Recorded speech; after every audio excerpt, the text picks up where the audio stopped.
We are now in the Sunken Road, Bloody Lane. I'm going to do a walking tour of this. I'm not going to say much, but I think we'll capture all the writing and you'll get the idea of what happened here. Writing on the monuments and the plaques.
Talking about French's division, the 2nd Army Corps attacking here.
Second Corps badge,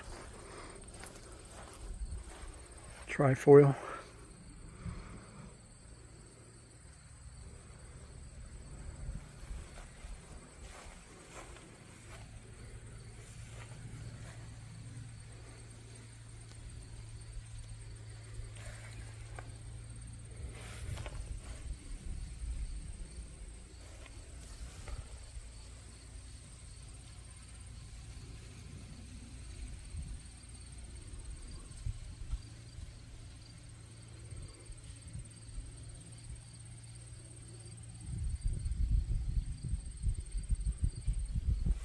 Took 178 casualties here.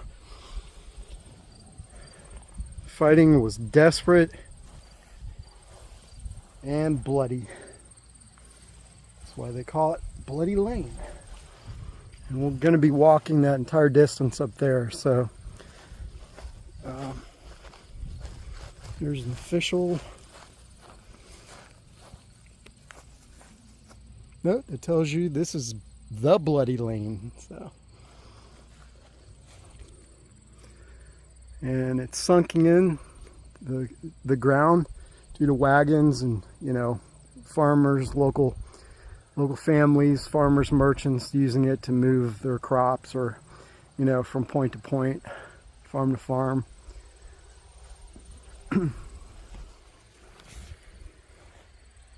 you can't drive on this portion, only local. There's a farm back there, the farmhouse. The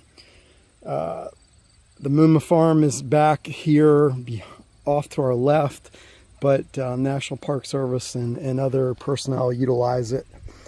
That's it.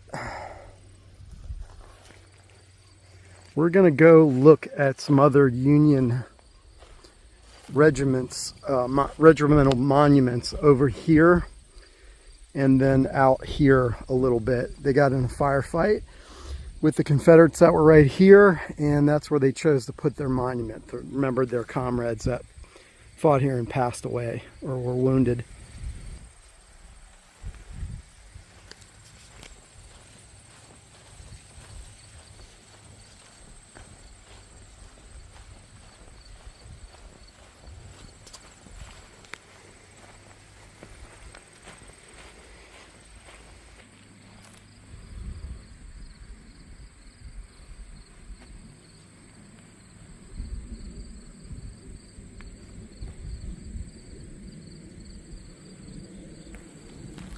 Bloody Lane is just right ahead, running right over the grass, right there by the fence. These are two Union monuments that we're going to take a look at right here. Visitor Center is up, just up in this direction right there. New Visitor Center. Just completed actually about a year, a little more than a year and a half ago.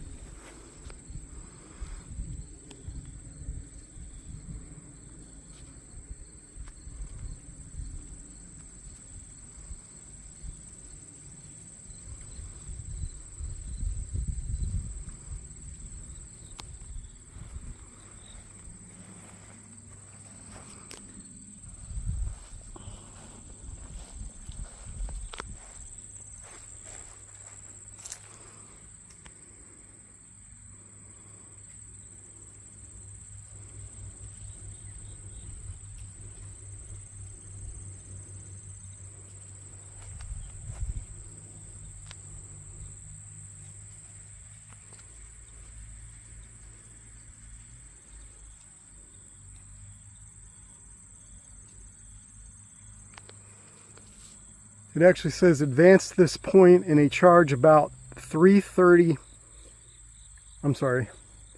a.m. September 17th, 1862, then fell back 88 yards to a cornfield fence and held position, heavily engaged nearly 2 hours, then was sent to the support of the 1st Brigade of its division at the Roulette Lane, 2 hours, then was sent to the extreme left of the 1st Division of this corps to the support of Brooks' brigade, and at 5 p.m. was placed in support between the brigades of Caldwell and Mahar of that division, overlooking Bloody Lane, holding position there until 10 a.m. of the 13th when relieved. So this is the 14th Connecticut.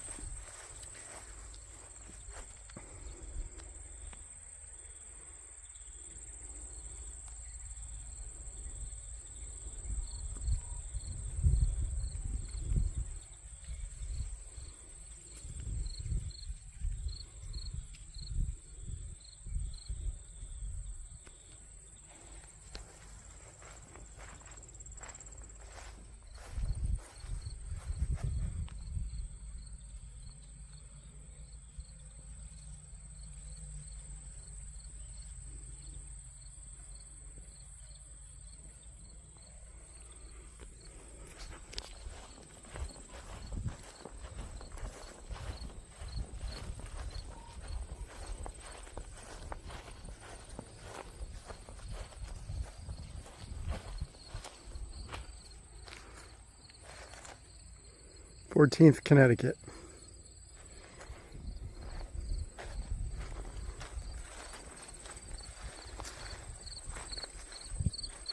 There's Bloody Lane right there.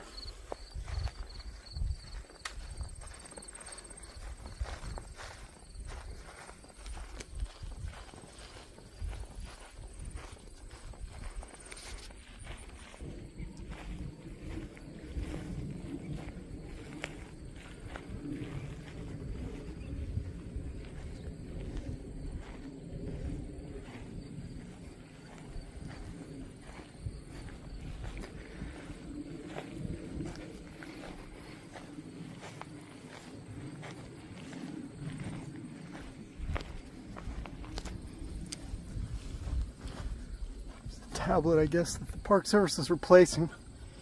There's a couple of them off.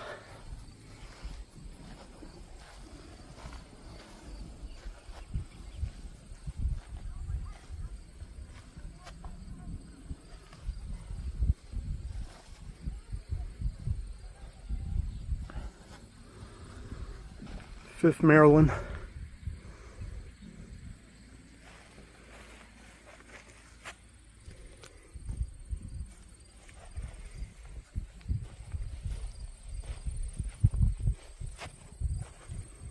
14th Connecticut.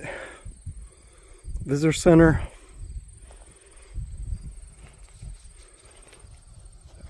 Bloody Lane.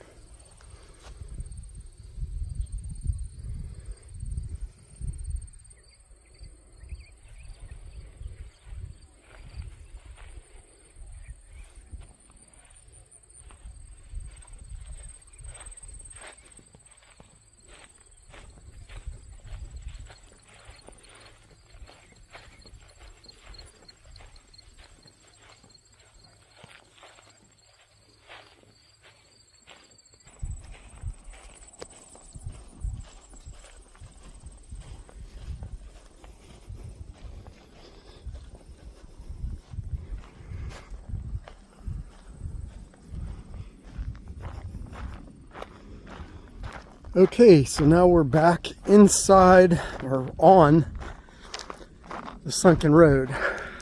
Bloody Lane. There. So we were out over here and right over there.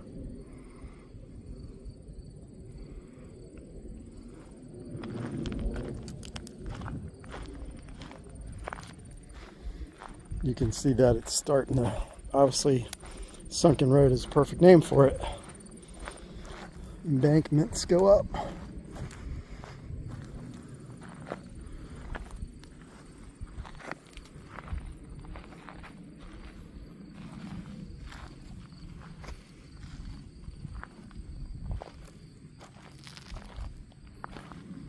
Confederates were waiting in the lane here, waiting for the Union to attack, which they did.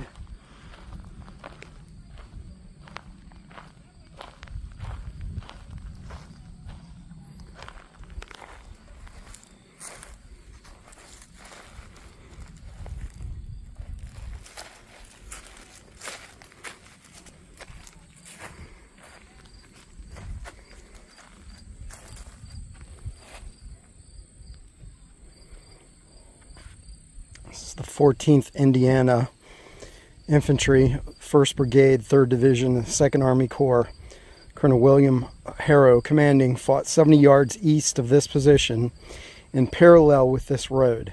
From 9 a.m. to 12:15 p.m., September 17, 1862, officers and men engaged were 320. Officers killed 2, men killed 28. Officers wounded 9. Men wounded 141. This was not an easy struggle. Men dropped and fell.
Don't know if you can read this or not.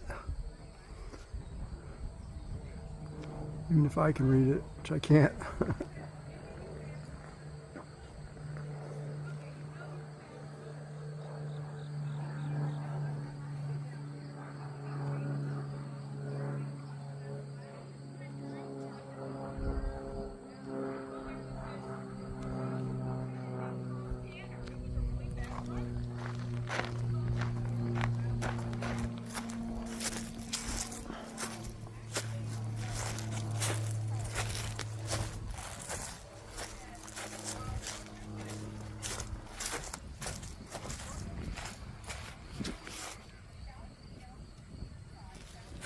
Eighth Ohio.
Initially, these Confederates were very well protected, and all the casualties Union guys realized that they could not keep marching up and over the hill like they were doing. That just made them get shot. So they started following what they were doing and trying to fire while they were lying on their stomachs. That way, they could make use of the high ground and shoot down in the Sunken Road without being shot themselves. And a quick story I want to tell you to show you just how quickly the casualties started down here. It started with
real quick before we start marching, I need all scouts to listen up. Alright, please remember, leave no trace, right? Stay on the trails, not on branch on trees, anything like that. No poking sticks in trees, digging holes where you don't need to do anything like that. Also, do not find that pocket knives out, be practicing knot tying, or anything else that distracts you from learning about the battle, okay? Please be respectful of our tour guide and of the battlefield and the people who made it, ultimate sacrifice here. Yes, please.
Okay, we're walking in Bloody Lane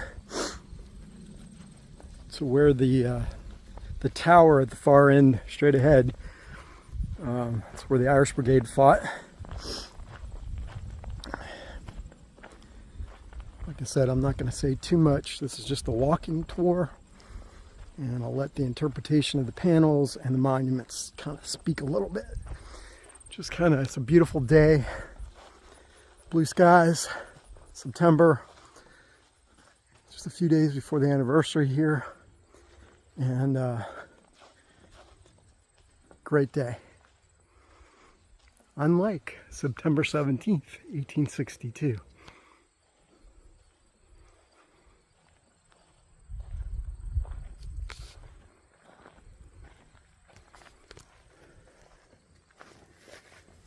(132nd) Pennsylvania.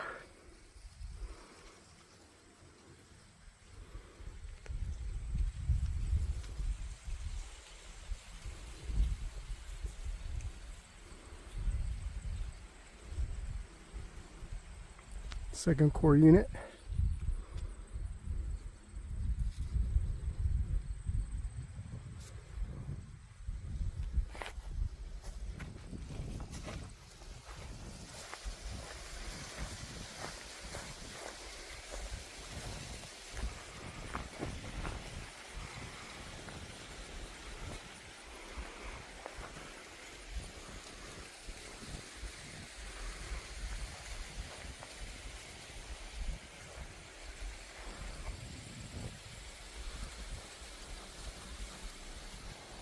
Cornstalks are just rattling away.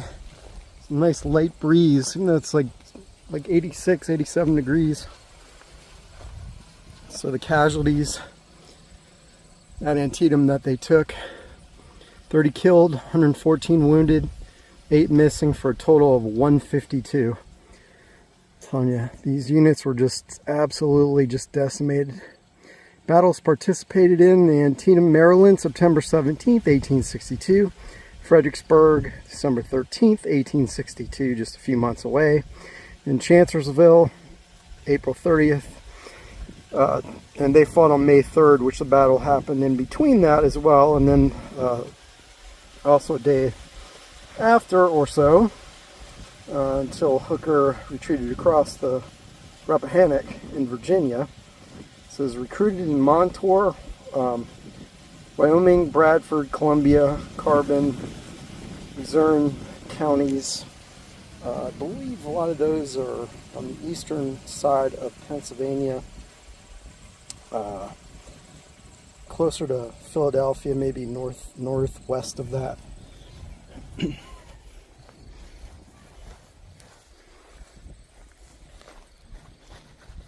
But this monument is very identifiable to Bloody Lane. You'll see this in pictures, postcards, everything else, because it's right in the middle of it almost. Really cool. By the way, I wouldn't be stepping on grass. Once the battle was over, they lined this up. Dead bodies. And as far as you could walk, I guess, you know, a good portion of it, you'd be stepping on bodies, which was kind of grisly. American Civil War was the epicenter of American history. People need to learn it. And come out and see these battlefields. They're absolutely, the irony is that they're gorgeous. They're just amazing places. It's just beautiful. This is in Western Maryland. And, you know, it's just kind of an amazing place.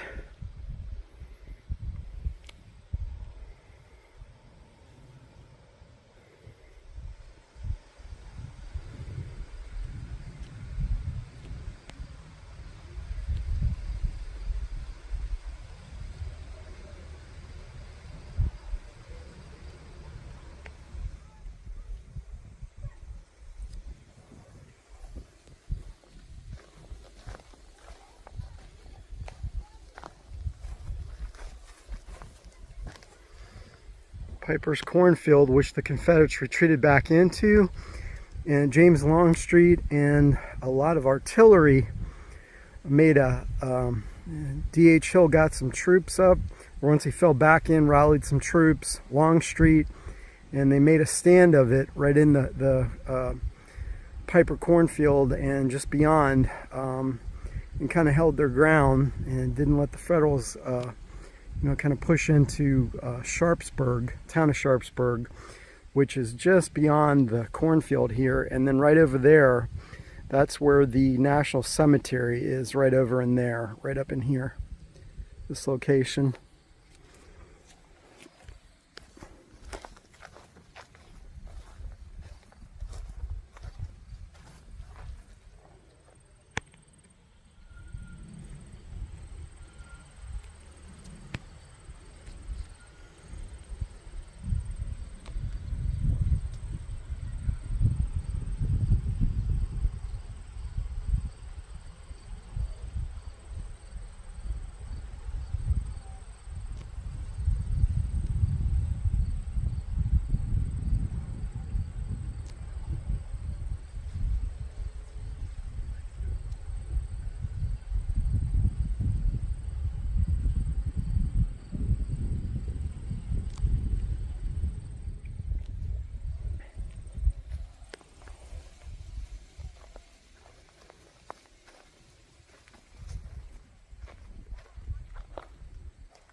They're firing some cannon off here over by the visitor center over there. Multiply that by hundreds.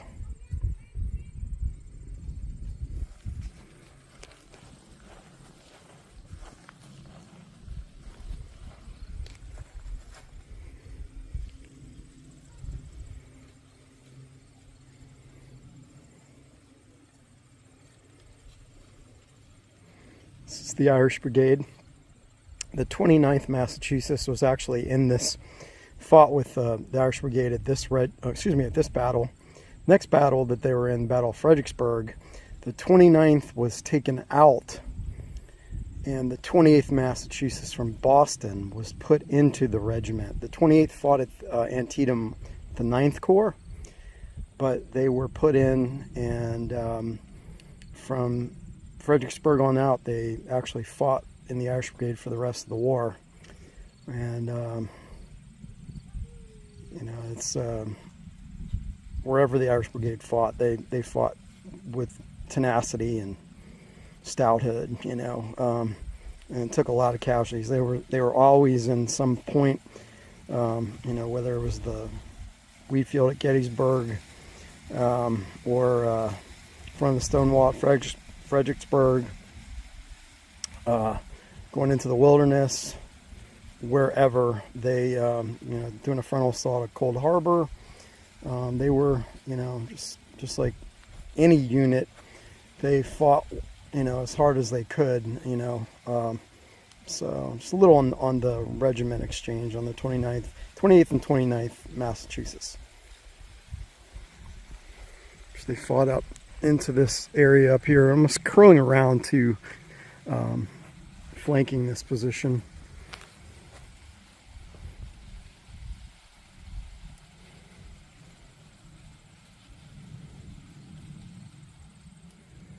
This was some good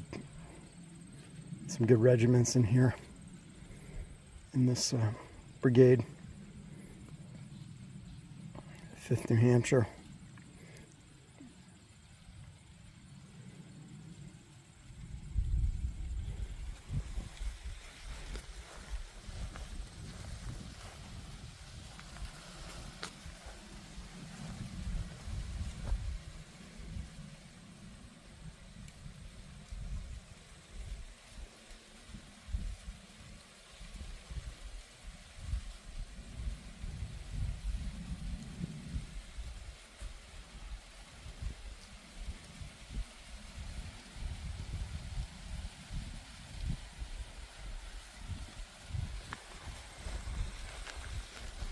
This is the Delaware Monument.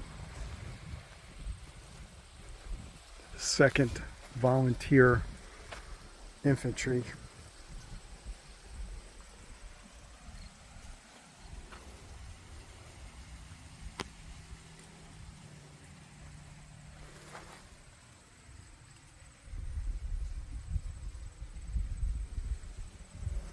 This is a later edition. This was put up in 1964.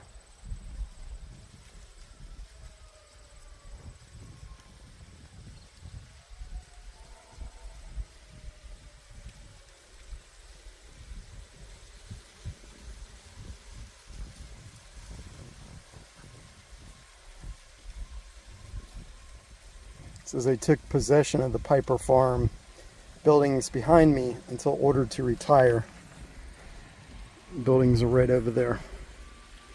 So they moved across Bloody Lane, took possession of the buildings over there. That's where Longstreet put up a fight and kind of put up a wall there, a curtain, and they didn't move into town. So this is America's bloodiest day, September 17th, 1862, at this battle. Over almost 23,000 casualties, and you know, it was basically a stalemate. You're looking at, you know, tactical, kind of a tactical victory for Lee. Held his ground. You can say it was a Union victory too, because they had pushed Lee to the brink. But you know, Lee was here the next day in his battle lines, ready to give battle again, which McClellan didn't push it. He was the Union commander, Little Mac, George McClellan, and he just, he didn't push it. He didn't want to sacrifice any more of his men. So, see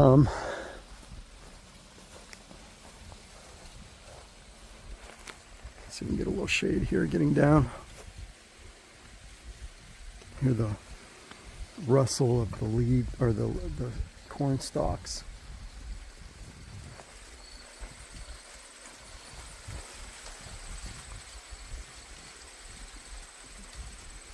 And that's where the Union troops would be coming from, directly towards this fence line and Sunken Road.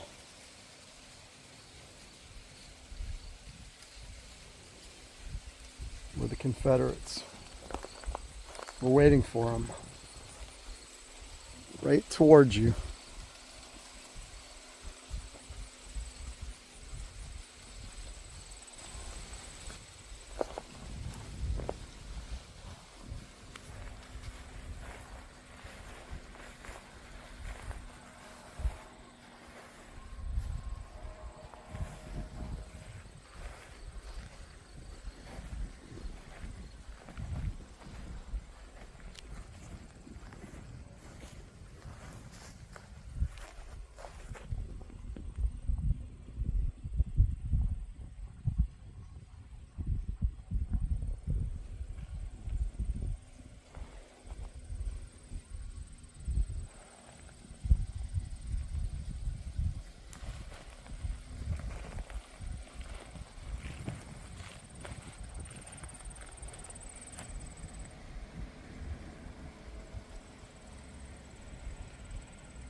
one inside the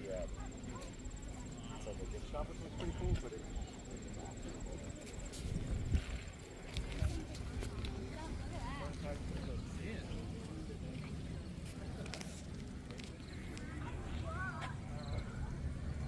It's for Izzy Ridgeson. Died in the Pry House here. His division commander was killed, mortally wounded.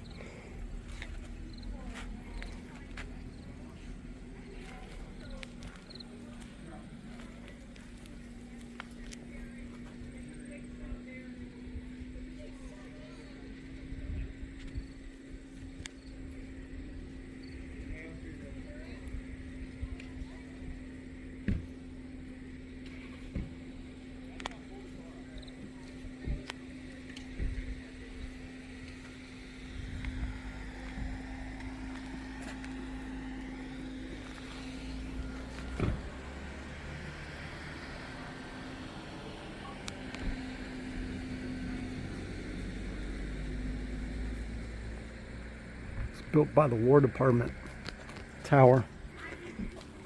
This is the Irish Brigade monument. Take a look at that once we get down.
South Mountain over there.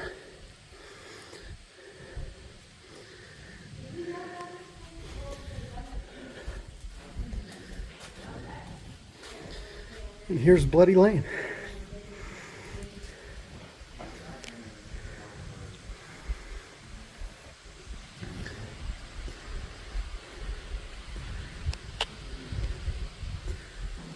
Mooma Farm and the Roulette Farm.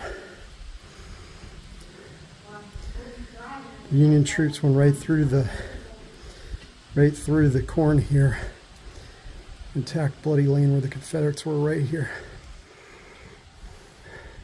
It's really an amazing view.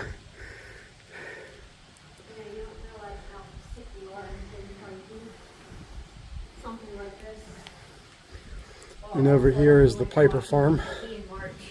So the Confederates fell back in the lane, back over to the Piper House, right over here. Union went across. And that's kind of over here is where they stopped them.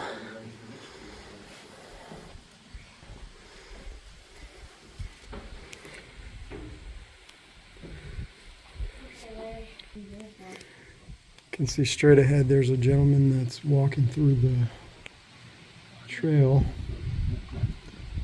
He's almost right there.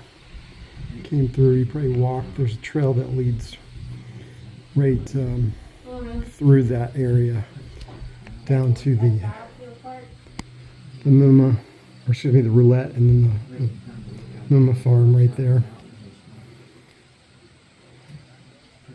Visitor Center is right over there, and Dunker Church is right over there as well.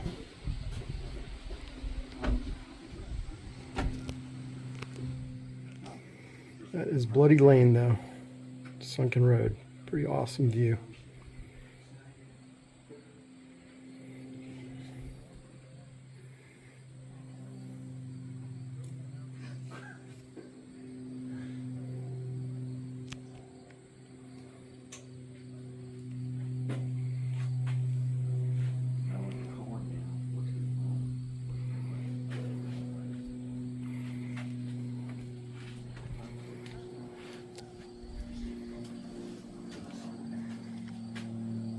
Burnside Bridge is off in that area. Cemetery's straight ahead, and that's where the town is, right over in there. Okay, that's the tower, and it's for the faint-hearted. It's pretty steep. Don't go on it with the Trooper Boy Scouts either. Let them go first. So the War Department built that. Really cool, but you know, this is the Irish Brigade Monument right here. Tells a little bit about them.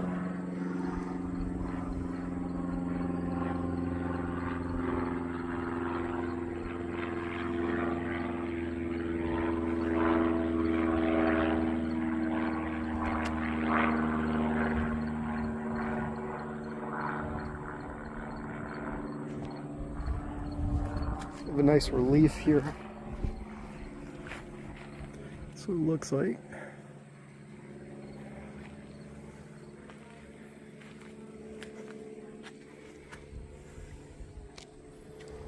It's got the green flag, sunburst, and the harp.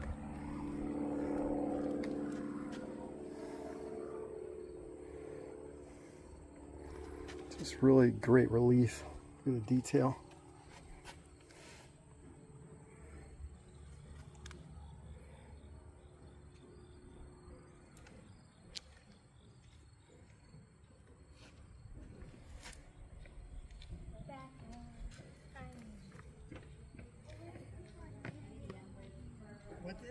Color bearer got hurt, shot.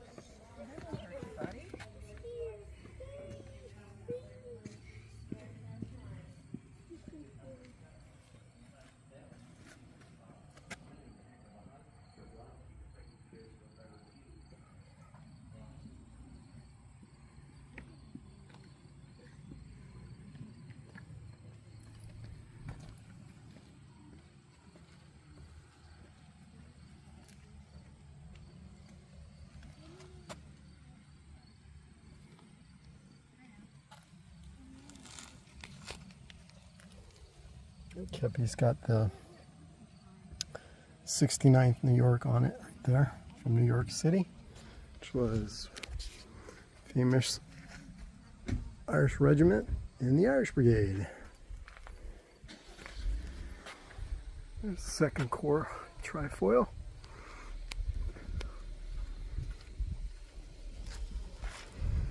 Okay, the Irish Brigade at Antietam.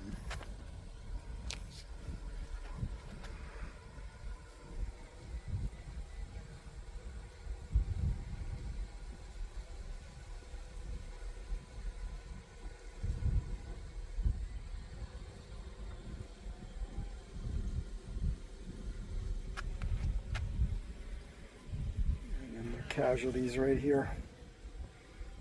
So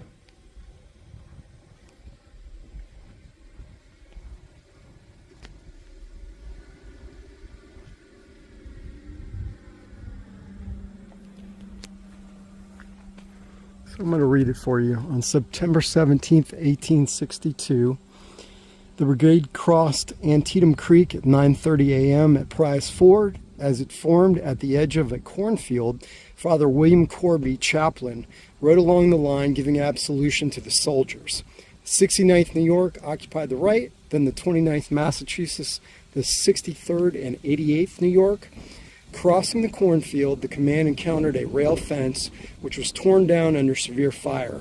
An opposing Confederate column advanced within 300 paces of the brigade after several volleys. The Irish brigade charged with fixed bayonets at 30 paces. It poured buck and ball into General George B. Anderson's brigade of the 2nd, 4th, 14th, and 30th North Carolina Infantry Regiments, which fell back to Bloody Lane. After fierce combat, its ammunition exhausted, the Irish brigade was relieved. And this was their commander, Thomas Francis Mahar, who actually died. I think he drowned somewhere out west in Montana.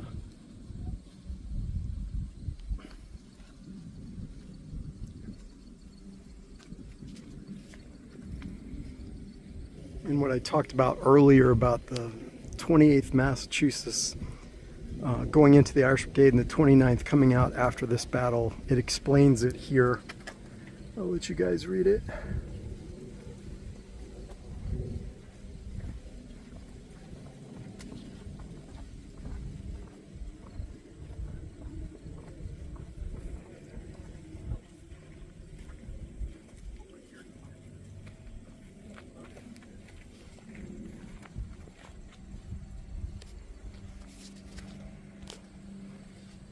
Thomas Francis Mahar from Ireland. Just kind of finishing up here. I'm on the Roulette Farm Lane. So the Roulette Farm's down there, and I'll show a little bit of the house and all. But the Union troops went from here, this way, and on my right, towards the Sunken Road, which is right there. That's Bloody Lane right there. Okay. And it's just kind of peaceful here right now, a little bit. Late afternoon. Just kind of enjoying the peace a little bit. Such a horrific day that this event happened, but the irony of it is we can come here, contemplate our country, what happened, what was fixed, what's not fixed, the American experience, what needs to be. It's still an experiment, and but there's not a lot of places on earth that are like the United States of America, where you have a lot of freedoms, you're allowed to express them, free speech, right to bear arms. Those are two of the most argued over parts of the rights of our Constitution. But I don't know, I'm not going off on a tangent here. I seem to be, but catch myself. I'm not going to do that. Just walking the battlefield, enjoying the day. But when you're put in a place that had some horrific actions take place on it, it's just, you start thinking and of what could have been, and a lot of soldiers that were shot and killed, died in their youth. And for what cause? Well, one big cause, preserve the United States, and enslave soldiers on both sides that were sent here, drafted, volunteered. This is kind of early in the war still, second year of the war, and that's the Roulette barn right up here. And I'll shut up for right now until I get up there, okay? Okay, so a little closer. So looking at the field here, there's the Roulette barn, which became a hospital after. Men were sent back here and from the front lines, from triage, and actually it wasn't too far off the battle lines, but the Union soldiers crossed these fields, these cornfields right here, over that rise,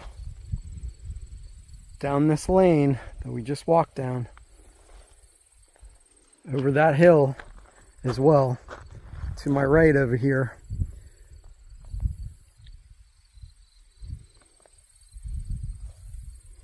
So we did it kind of reverse, but I just wanted to show you guys this. So they're tacking straight on. That's where the Confederates were, right over there in Bloody Lane. And that's where the fighting in the second phase of the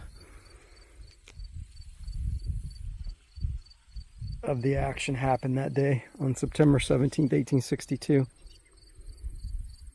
23,000 casualties.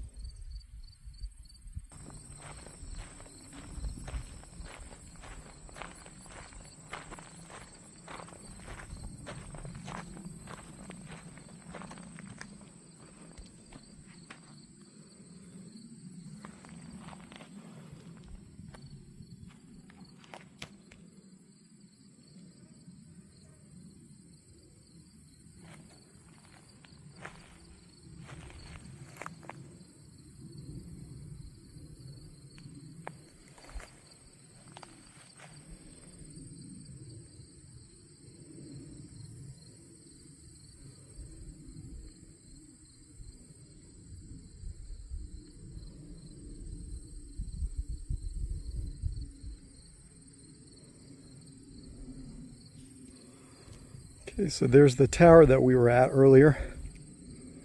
Bloody Lane goes right along, right over the ridge right there. Along all the way up here. Kind of branches out that way a little bit. Union troops would be going right through these fields. Some never coming back.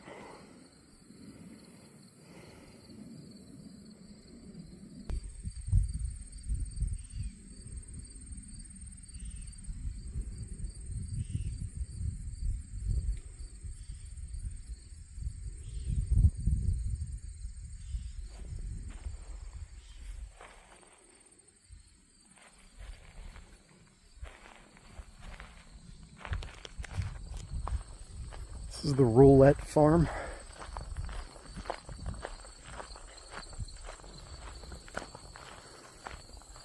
Some interesting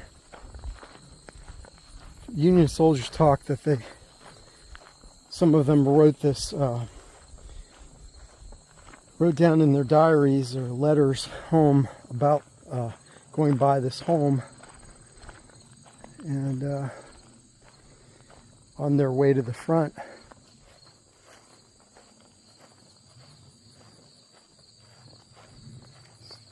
Walk around it a little bit here.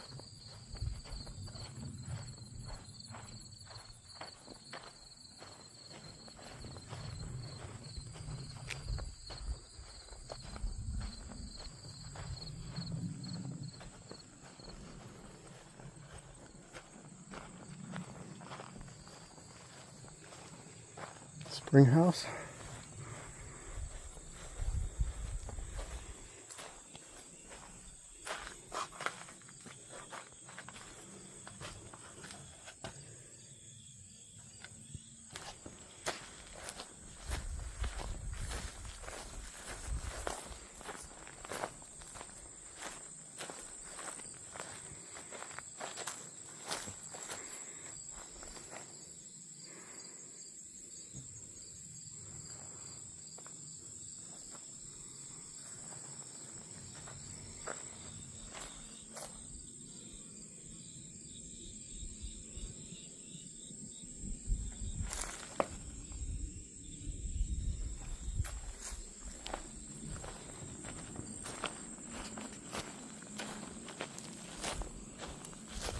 Ice house.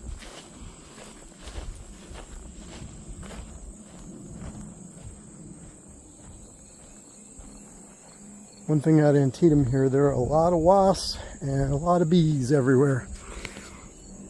Always been that way. And there are soldiers that talk about that.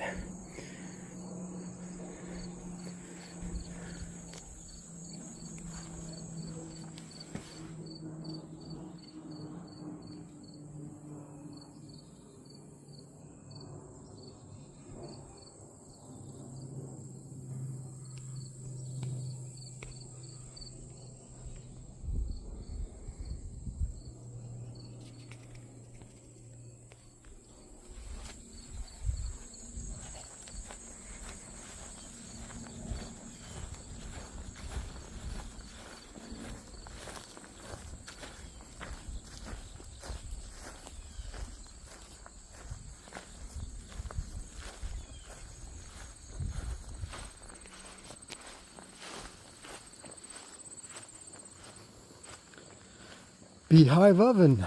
A lot of bees, I'm telling you.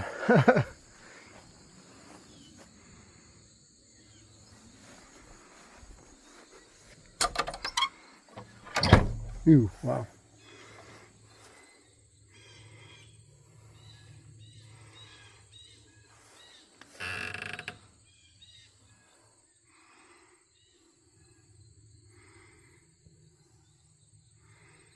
I think there's an orb weaver there. Anyway, there got a lot of dinner hung up.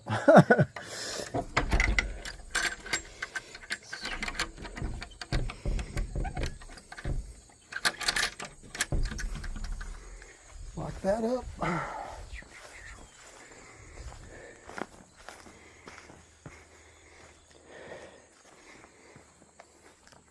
Smells musty here.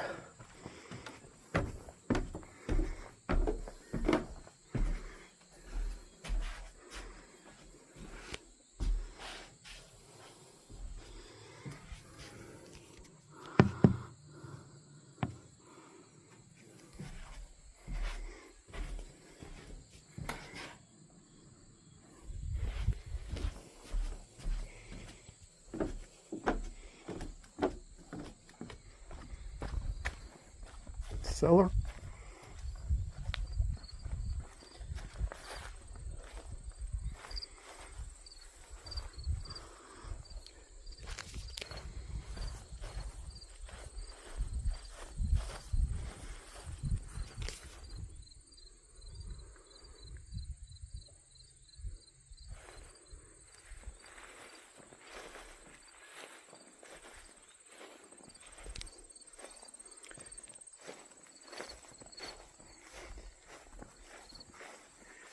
Another thing you've got to watch out for when you're at Antietam is the gopher holes. There are a lot of woodchucks here, and they dig holes everywhere.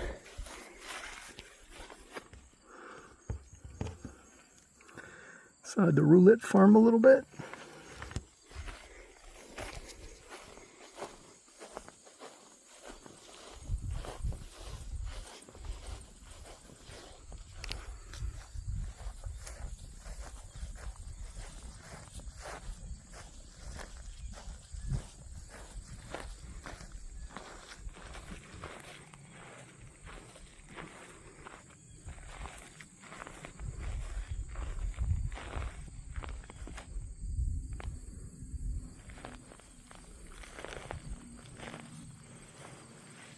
And again, soldiers walked by here on their way to Bloody Lane. And there is the tower right there we went up into. And some came back here later on, probably to get doctor's attention or nurse. Clara Barton was on the field that day, but she was in the north, farther in the north, up by the north part of the cornfield and beyond. So I don't believe in the, she could have made it down here later on. I'm not aware of that though.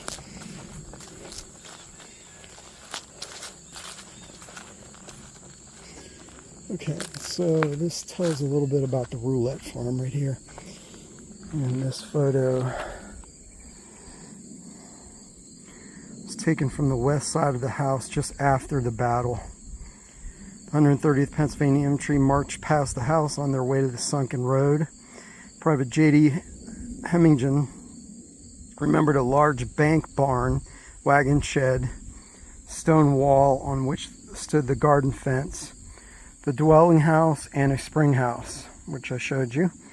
The 130th suffered an attack by bees when the Roulette family hives were knocked over during their advance. So, this is Nancy Camel. Manumitted or freed by the Miller family in 1859. Shortly thereafter, she was employed by the Roulettes. Nancy lived and worked on this farm for the rest of her life. She died in 1892. She left her estate to the Roulette and Miller children.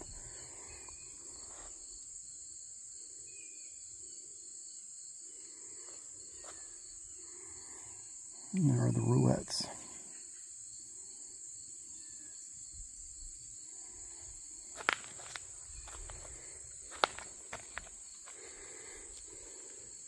This is a small one, so I'll read this. The farmstead dates from a springtime when Sharpsburg was the western frontier.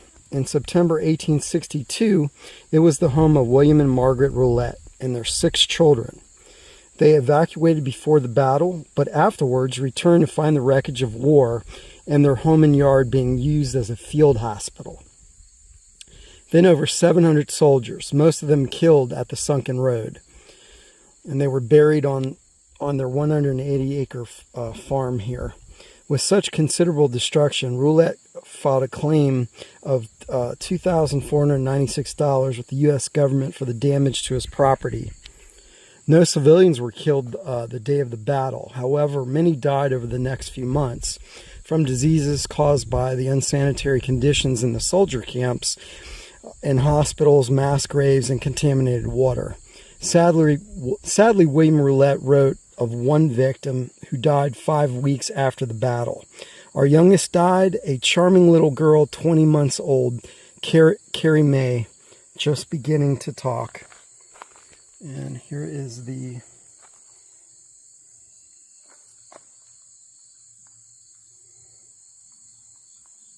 farmhouse just after the battle. From right where we're standing.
So how about I end this video on some cows?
Later, cows. Later, people. Thanks for following. Cool day.